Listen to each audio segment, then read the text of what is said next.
Buen día, doctora Díaz. Buen día.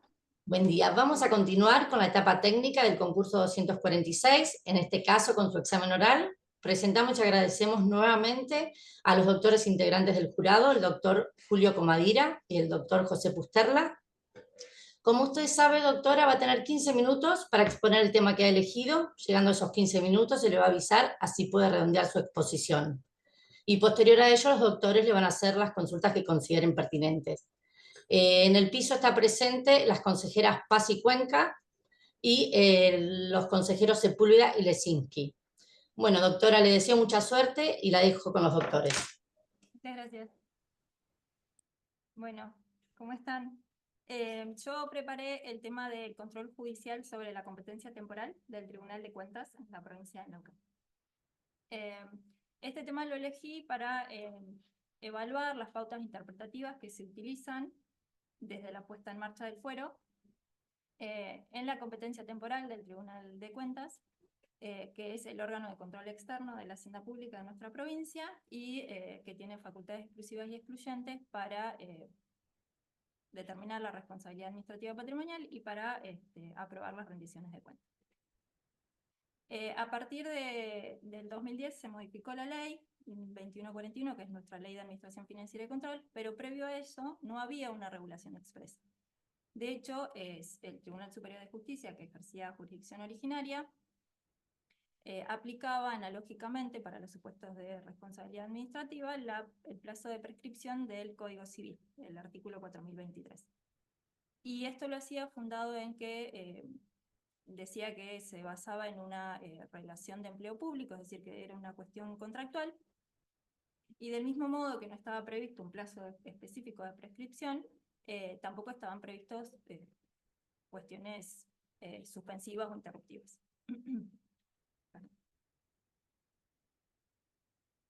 Y a esos efectos establecía como supuesto de interrupción el comienzo del juicio administrativo de responsabilidad. En el año 2010 se modificó nuestra ley y se incorporó una nueva redacción al artículo 108 que estableció un plazo de prescripción de 5 años para los supuestos de cuentas presentadas, y lógicamente dejó afuera los supuestos de denuncias y los supuestos de cuentas que no se presentaran. Con lo cual en esa disyuntiva nos tenemos que preguntar cuál es el plazo de prescripción que se aplica. Frente a ese panorama, desde la puesta en marcha del fuero, elegí cuatro casos que se resolvieron sobre el particular. El primero de ellos, Gómez Pilar Encarnación, de acá de Neuquén. Allí era un supuesto, para eso había anotado las fechas, el ejercicio contable del año 2007, y el acuerdo de condena se había dictado en el año 2016, o sea, habían pasado 9 años. Y la cuestión que resultaba allí interesante era establecer qué ley era aplicable, si se aplicaba la jurisprudencia del tribunal o se aplicaba la nueva ley vigente. En el mismo año 2019, el mismo juzgado falló en el caso Roca, Silvia, y en este caso el ejercicio era el ejercicio 95 y la condena había recaído en el año 2009. En este supuesto, todo el procedimiento administrativo se había dado bajo la jurisprudencia de aplicación del 4023. En el primer caso, en el caso Gómez Pilar, la magistrada de grado entendió que debía interpretarse el procedimiento administrativo a la luz de las pautas previstas en el presente de los ICER de la Corte Suprema de Justicia de la Nación, entendiendo que tratándose de un procedimiento sancionatorio donde está implicada la potestad punitiva del Estado, tenemos que hablar del debido proceso y sobre todo, como parte integrante de la garantía de defensa, la garantía de ser juzgado en un plazo razonable. El presente de los ICER establece pautas que se tienen que tener en cuenta para determinar cuándo es un plazo razonable, porque no es una cuestión que se pueda determinar por días fijos o años, sino que es una cuestión que depende de la interpretación y de tener una visión global del procedimiento. Las pautas de los ICER, bueno, en primer lugar son la complejidad de la causa, en segundo lugar la actividad procesal del interesado, en tercer lugar la conducta que hayan asumido los funcionarios judiciales y finalmente tener en consideración esta visión global del proceso. Y lo que resalta la jueza, la magistrada de grado, es la cuestión de la visión global del procedimiento y que las garantías del proceso judicial son aplicables al procedimiento administrativo. En ese supuesto, en el caso de Gómez Pilar, se declaró la nulidad del acuerdo del Tribunal de Cuentas por haber sido dictado con incompetencia en razón del tiempo. En el caso de Roca Silvia Elena, que es el otro de los fallos del mismo juzgado, que es con una diferencia de un mes, la cuestión era un poquito más compleja por esto de que todo el procedimiento había sido bajo la jurisprudencia anterior que se aplicaba del Código Civil del 4023 y la prescripción decenal. Y aquí otra de las cuestiones que se planteó, además de la aplicación inmediata de la ley, del artículo 7 del Código Civil, es también establecer un hito para determinar cuándo empieza a computarse la prescripción, que es el caso específicamente no previsto en la ley. Y así se estableció que la prescripción comienza desde el momento en que se notifica la formulación de cargos en el marco del inicio del juicio administrativo de responsabilidad. Además es interesante sostener que se habla de esto del concepto, de los conceptos jurídicos indeterminados y de la necesidad de que la magistratura complete esos conceptos jurídicos como esto del plazo razonable y volver a las pautas de los ISAR. En el 2022 se dictó sentencia en el caso Mauro del Castillo, y allí era un supuesto de un ejercicio contable del 2005, que tampoco había rendición de cuentas y que el Tribunal de Cuentas dictó el fallo de condena en el 2014. Aquí lo que el actor solicitaba era que se aplique la ley vigente desde el año 2010, que se deje aplicar la jurisprudencia del Tribunal Superior de Justicia, y que lo que en realidad había que fijar, solicitaba el actor, era esto de un plazo específico que determine cuándo inicia el cómputo, que insisto es lo que no está previsto, y nuevamente lo que se hizo fue ratificar lo que se había dicho en Gómez Pilar, esto de que el inicio del plazo comienza con la notificación de la formulación de cargos. Tanto Gómez Pilar como Roca fueron impugnados, fueron apelados, perdón, ante el superior, y el superior los ratificó. Y en el caso específico de Gómez, lo que el Tribunal Superior estableció es que la apelación no había conmovido y no había resultado ser no había conmovido lo fundamental del fallo, que era la cuestión de la prescripción, y que gracias al análisis de ese instituto legal se había podido determinar que se había violentado una garantía convencional como es la de ser juzgado en un plazo razonable.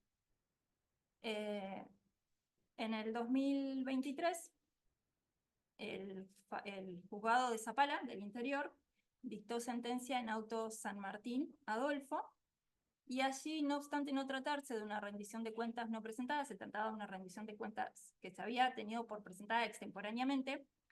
Tiene una cuestión interesante en cuanto a lo procesal, y algunas cuestiones por ahí que no compartí tanto con la sentencia en cuanto a la importancia de que haya o no una fecha para establecer la prescripción, que entiendo que tiene que haber un momento a partir del cual se compute.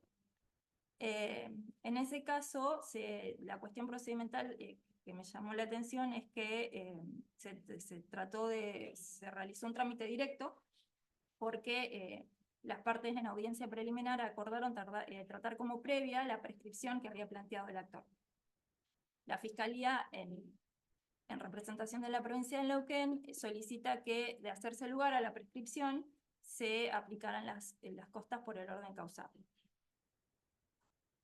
El juez de primera instancia falla haciendo lugar a la prescripción e imponiendo costas a la provincia, con lo cual la provincia apela al superior, porque consideraba que se encontraba violada la igualdad entre las partes y el artículo 8 del Código Procesal, de la Ley 1305 del Código Procesal Administrativo, que establece que las cuestiones que se resuelven por las acciones procesales administrativas están relacionadas con los recursos y reclamaciones administrativas.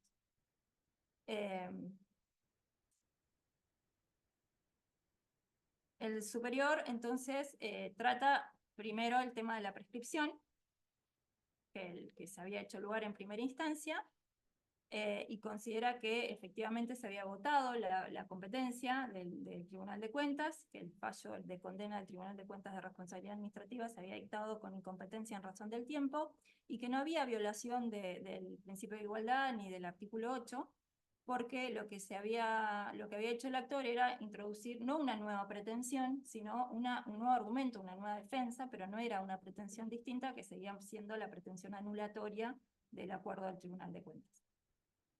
Y mismo aspecto aplicó respecto a la imposición de costas, que las ratificó. Y además, lo interesante en este fallo es la cuestión de esto que les decía al principio, de que el magistrado de grado había dicho que como era una cuenta extemporánea, no importaba desde cuándo se contaba la prescripción, sino que lo interesante era que la cuestión estaba prescripta. Insisto, se había dado el ejercicio era el 2013 y el acuerdo, no lo había dicho, perdón, y el acuerdo de condena era en el 2021. O sea, independientemente de cuándo se tomara el inicio del cómputo, al momento del dictado de la sentencia del tribunal, la causa estaba prescripta. En ese sentido me permitía disentir, no sé si por la redacción, pero la cuestión es que tiene que haber un momento que tanto para los administrados como para que la administración no la desconozca, ni un momento que sea un acto administrativo a partir del cual se pueda objetivamente determinar el inicio del cómputo. Y además el Tribunal Superior en esa sentencia ratificatoria de primera instancia sostiene una cuestión interesante, que es esto de que el Tribunal de Cuentas, dice la administración, pero en realidad está dirigida al Tribunal de Cuentas, tiene que, o funciona, como toda administración, fungida del principio de legalidad, con lo cual tiene que controlar en su propia sede si previo al dictado de un acto administrativo se encuentra o no agotada su competencia en razón del tiempo. Bien. Fui muy rápido, me sobró tiempo. No, está bien. 3 minutos está bien. El problema es cuando se excede. Bueno. Un poco menos no pasa nada. Y me quedaron cosas por aquí. ¿Querés empezar? Dale. Le hago un par de preguntas para conocer su opinión, doctora. Sí. Usted mencionó que el procedimiento que lleva adelante el Tribunal de Cuentas es un procedimiento sancionatorio. Sí. La consulta es, ¿por qué acudir al plazo de prescripción del Código Civil y no del Código Penal? Bueno, insisto, el Tribunal Superior hacía esa interpretación porque decía que se basaba en el vínculo de empleo público, ¿sí? De hecho, es muy buena la pregunta porque la ley 2141 respecto al procedimiento sumarial que se realiza en el Tribunal de Cuentas nos reenvía al código, dice Código Criminal y Correccional todavía nuestra ley. Entiendo que se debería aplicar en ese momento. Sí, ahora ya tenemos un plazo de prescripción, pero sí. ¿Y si usted hubiese sido jueza en ese momento, hubiese aplicado el Código Penal o hubiese aplicado el Código Civil? El Código Penal. De hecho, es lo que dice la ley 2141, insisto, hoy el articulado. Claro, en ese momento usted hubiese aplicado. Si era más beneficiosa, sí. Si era más beneficioso para quién. Para el imputado o en este caso, el sumariado. Entonces no es una cuestión de. A ver, la ley dice, la 2141 nos reenvía al Código Procesal Correccional. Y claro, deberíamos fijarnos cuál era el plazo y sí. Ahí decía, o sea, no teníamos mucha No, por eso vuelta. digo antes de No, la ley sí, o para trámite. cambio la respuesta.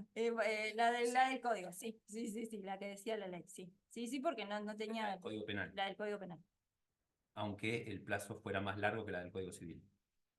Y que no teníamos mucha vuelta porque, Sí, claro, sí, podías aplicarlo del código, creo que lo aplicaban por eso, porque era más beneficiosa la del Sí, civil. pero lo estoy preguntando como No, jueza. claro, yo en ese ¿Usted trabaja en el momento. Tribunal de Cuentas? Sí, soy sumariante del Tribunal de Cuentas. Yo le pregunto como jueza. Sí, claro, lo que pasa es que los plazos del código, después que lo dije, los plazos del Código Penal son más largos. Sí, quizás. Sí, me hizo dudar con la pregunta. Porque sí entiendo el Código Civil. En cambio ahora. Cambiamos, sí. Hubiese aplicado el Código Civil, sí. Independientemente de la naturaleza punitiva. Sí. Sí, porque era más favorable. Ahora entiendo por qué lo aplicaban. No, no me había hecho esa pregunta cuando lo estudié. Pues, otra pregunta. Usted habla de la incompetencia en razón del tiempo por haberse verificado la prescripción. Ahora, y mantengámonos si quiere dentro del razonamiento del derecho civil. La prescripción de una obligación, ¿qué efectos tiene respecto de la obligación? Se extingue. ¿Pero subsiste algo o no? Una obligación natural. Si hay una obligación natural. Exacto. Es decir, que si yo la pago no es que la pagaría sin causa. No, no, no. Entonces, la pregunta que le quiero hacer para conocer su opinión. Usted habló que si se dicta el acuerdo luego del plazo de prescripción, sería nulo el acto administrativo, por una incompetencia en razón del tiempo. Sí. ¿Por qué no puedo dictar el acto administrativo y que quede fijado como una obligación natural? Es decir, ¿por qué el transcurso del plazo del tiempo va a hacer que se pierda una competencia que es irrenunciable y obligatoria?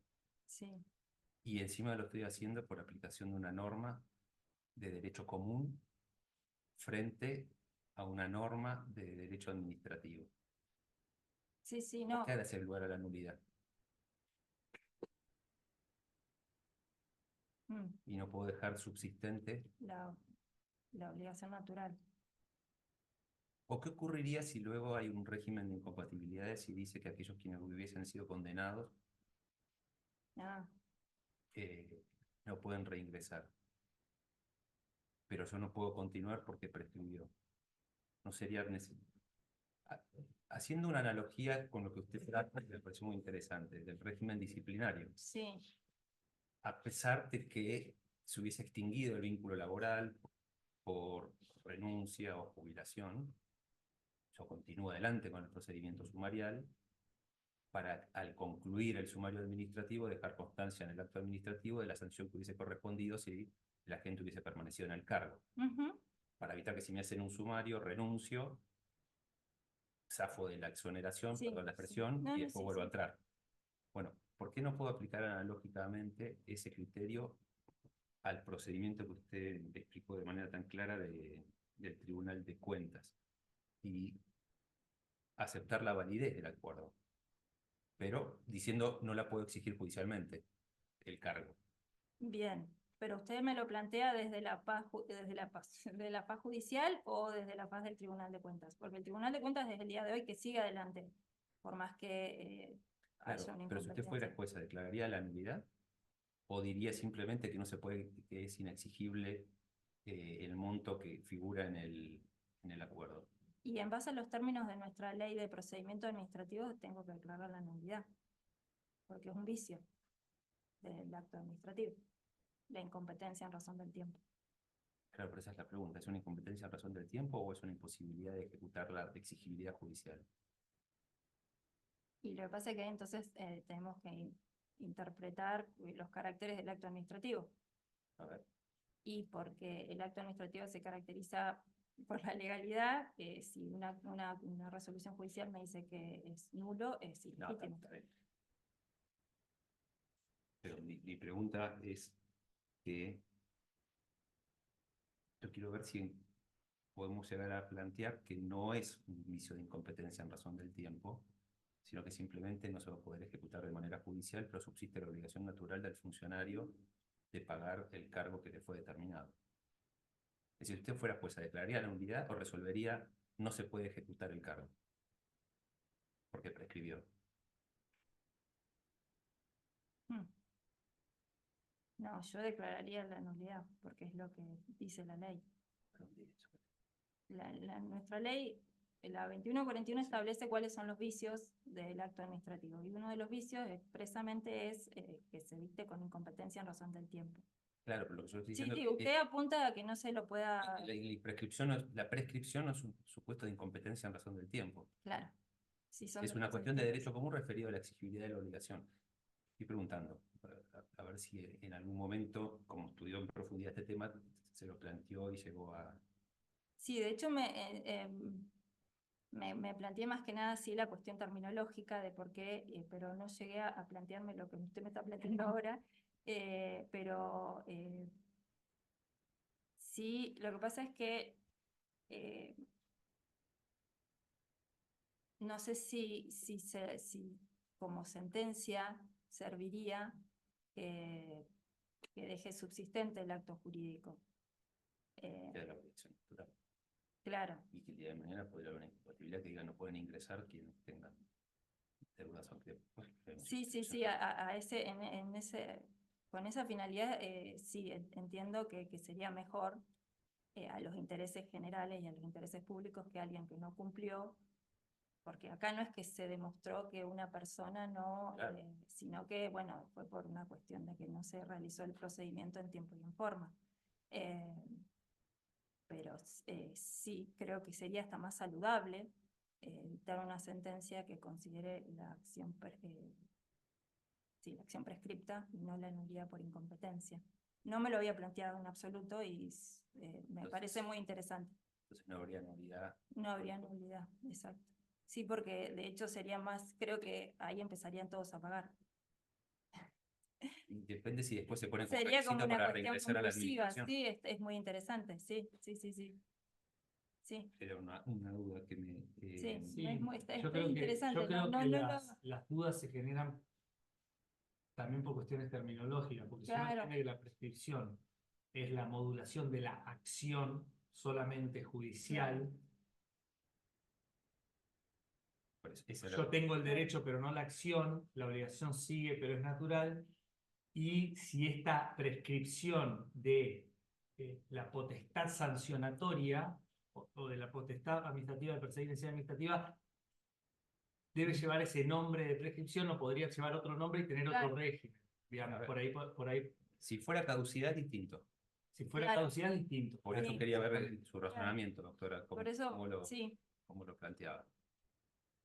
costó, pero llegué. No, pero es que no le estaba No, planteando no, una no. posición, simplemente quería Sí, pero no me lo había planteado. De hecho, sí, cuando ver estuve eso, por qué estudiando, Código Penal, Código Civil sí y Código Penal no, claro, por qué incompetencia, razón del tiempo y no inexigibilidad de la obligación, sí, que no, eran las dudas que me quedaban. lo voy a anotar. Y después usted eh, mencionó a los conceptos jurídicos determinados.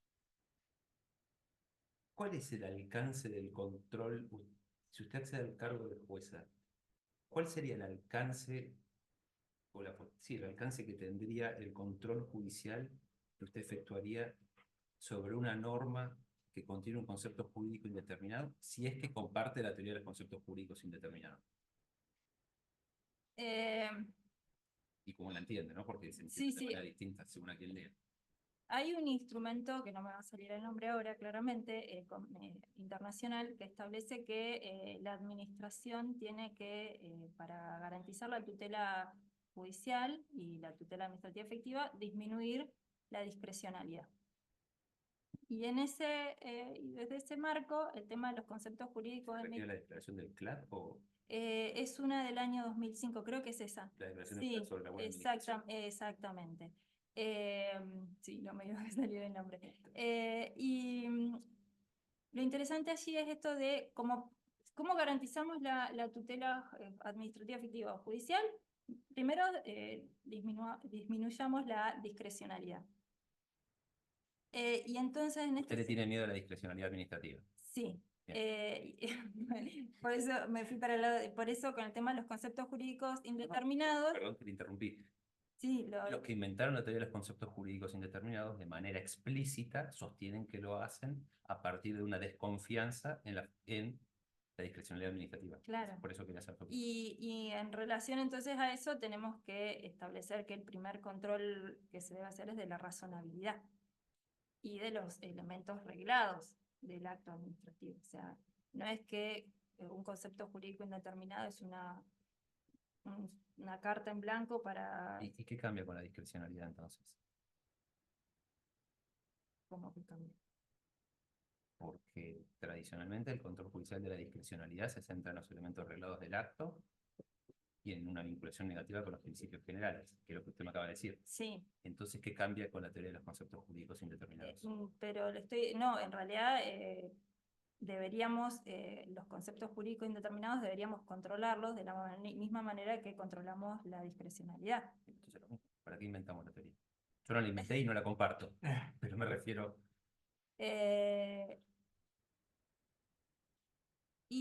Lo que pasa es que los conceptos jurídicos indeterminados son, en realidad yo siempre lo entendí dentro del marco de la discrecionalidad.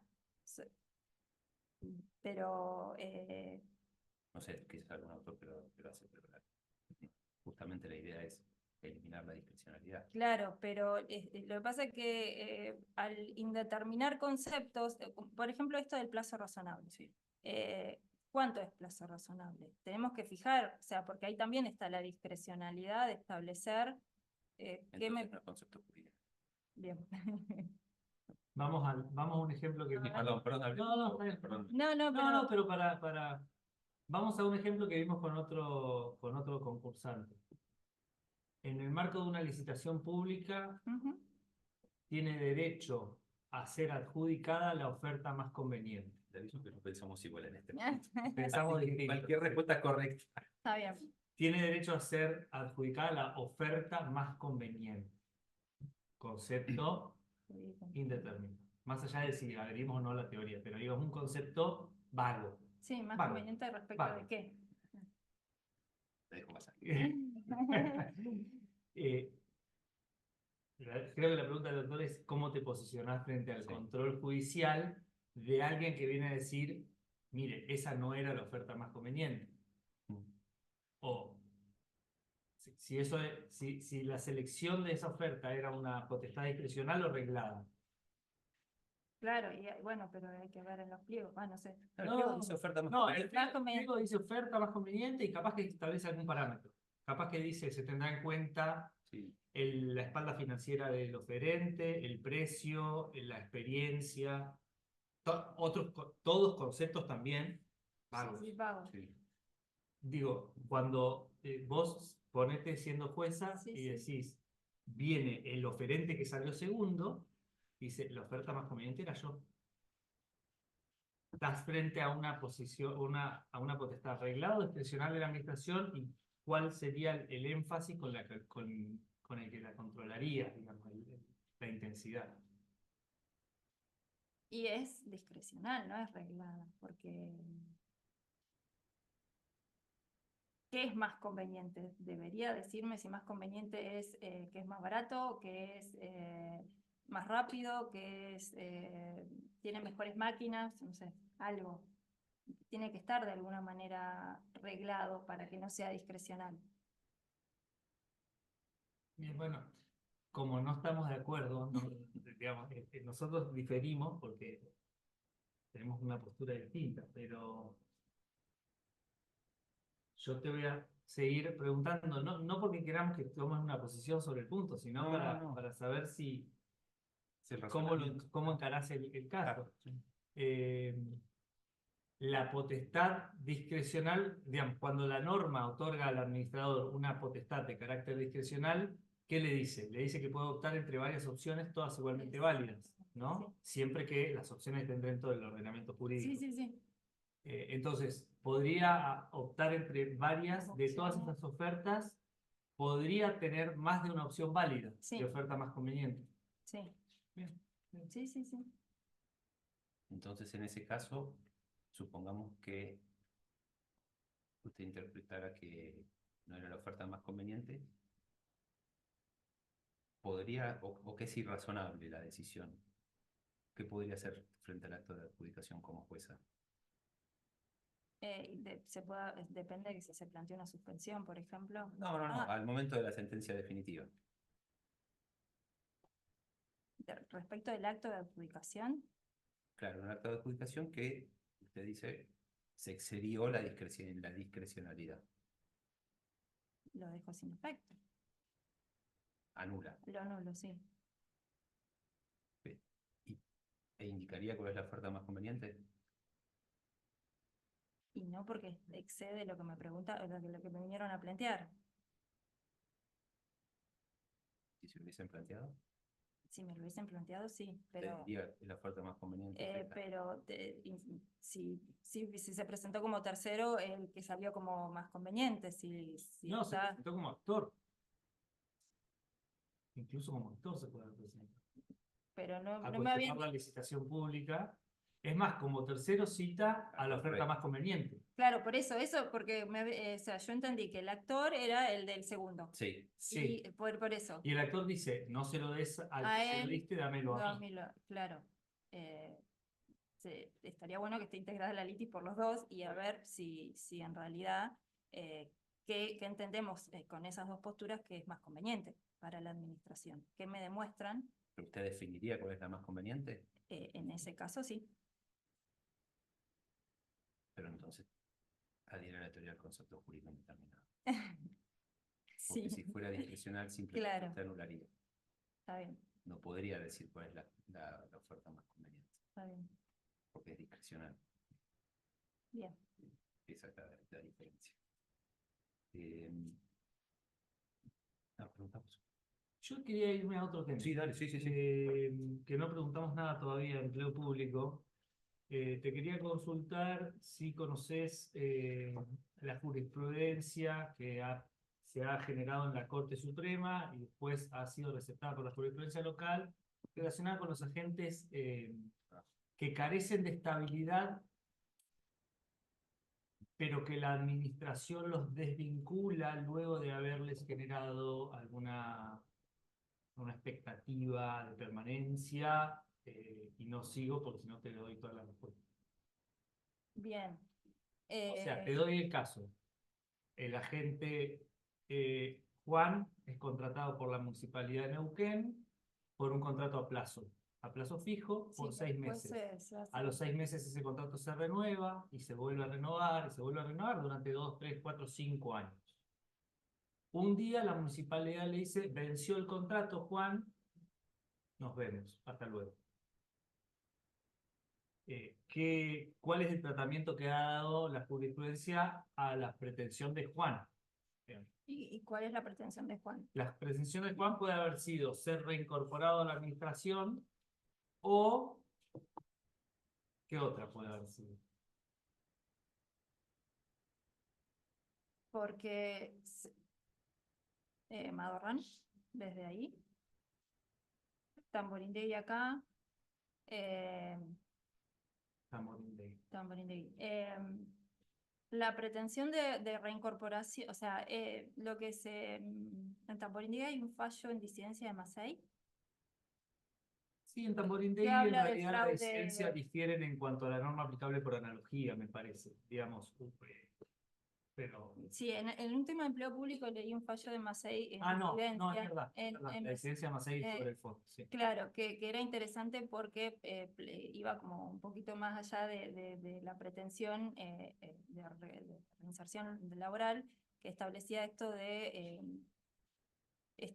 la gravedad de estos actos que generan estas expectativas en los trabajadores y que después resultan desvinculados. En el fondo, resolver era la reinserción laboral, que no es lo mismo que estabilidad. Son dos cosas distintas, porque la estabilidad en nuestra provincia requiere todos otros condimentos, pero se estableció jurisprudencialmente una cuestión contra el despido arbitrario en este tipo de situaciones donde, de hecho, más allá, me parece que más ahí lo que habla es de fraude, es un supuesto de fraude del Estado contra los trabajadores, porque hace estos contratos. ¿Pero usted como jueza lo reincorpora?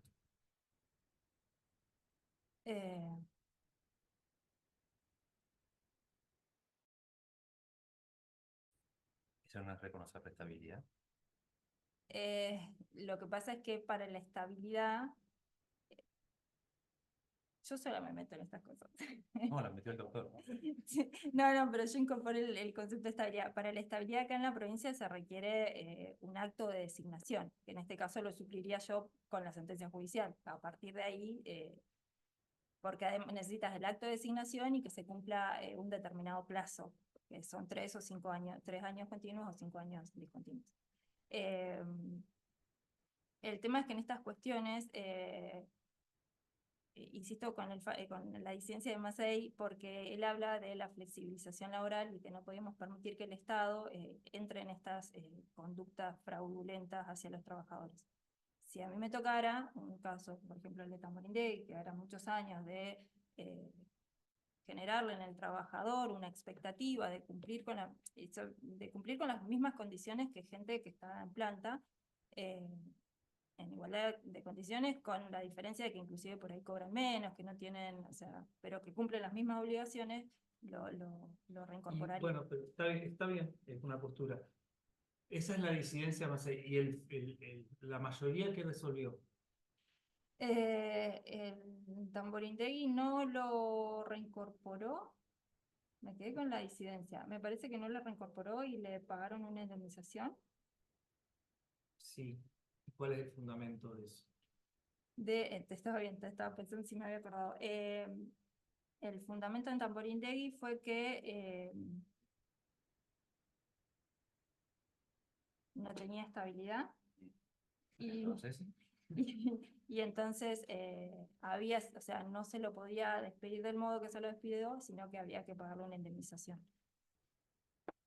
¿y usted cómo resolvería? Yo lo reincorporaría. No haría lo que hizo la mayoría. Así le otorgaría estabilidad. Le otorgaría estabilidad y me basaría en la disidencia de Massey. ¿Y eso, en su criterio, no violaría el principio de igualdad respecto de aquel que entró por concurso para adquirir la estabilidad?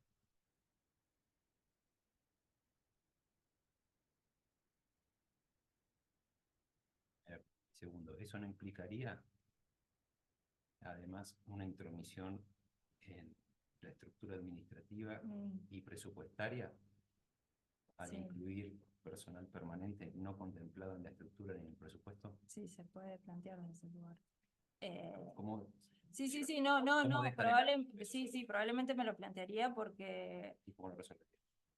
porque la persona estaba, a ver, por ahí lo presupuestario, la persona estaba prestando funciones, o sea que no sería como, en realidad sería cambiar partida por partida, o sea, en uno es estabilidad y en el otro... Más o menos porque en el contrato usted no paga cargas, no paga vacaciones, Sí. no paga. Entiendo el punto. Y sí, claramente es una intromisión en la función administrativa. ¿Y la igualdad? Y la igualdad, totalmente, sí, entiendo. Entonces, Sí, lo debería pensar 2 veces antes de reincorporar. Por esto. Sí. Sí, no. ahora lo está pensando por segunda vez. No. Sí, lo que pasa es que sí, una cosa es por ahí. No estamos juzgando opiniones, No, sino pero de lo que razonamiento pasa es que, judicial. claro, por ahí yo lo estoy haciendo desde más que nada una cuestión ideológica y en realidad el razonamiento debería ser jurídico. Sí, terminaría siendo lo que hizo la mayoría, que creo que es lo más políticamente correcto y jurídicamente correcto, porque sí, hay una cuestión con la gente que entra por concurso, sí. Sí, es violar la igualdad, totalmente. Es decir, dejaría de lado su ideología para Sí. fallar de acuerdo con digamos, con lo que uno piensa que es el Sí. derecho. Sí.